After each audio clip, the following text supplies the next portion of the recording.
Geçen günü massалық маалымат каражаттарына чыккан Элеман Карбышактын билдирүүсү боюнча төмөндөгүлөрдү билдирүүнү туура көрүп атабыз. Анткени бул жол өзүңүздөр билгендей Касымбеков көчөсүнөн баштап Разаков көчөсүнө чейинки кошумча альтернативдүү жол боюнча маселе болуп атат. Экинчиси бул жердеги жолго тоскоол болгон ушул контейнерлер, андан кийин жолго кирип чыгуу маселеси боюнча. Бул жерде биринчи маселе жолду бүгүн кече күнү проектлер даяр болуп туруп, сечениясы көрсөтүп, жол уже башталды. Жол 2 полоса болот.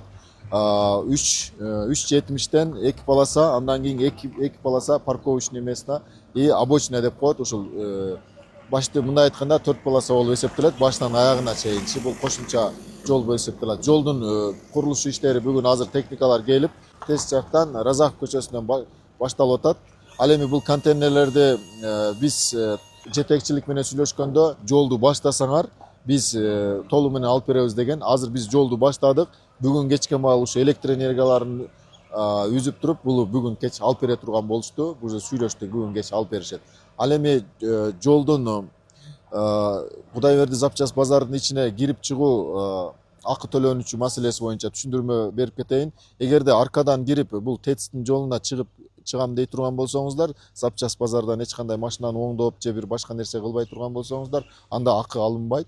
Эгерде ушул жерде машинаны ремонт кыла турган болуп, башка неме кыла турган болсо алынат. Ондон сырткары ушул жерде ишкерлерге дагы, базарда иштегендерге дагы акы алынбайт. Эми биз Ош шаар мэриясы төмөндөгүлөрдү сунуш кылып атабыз.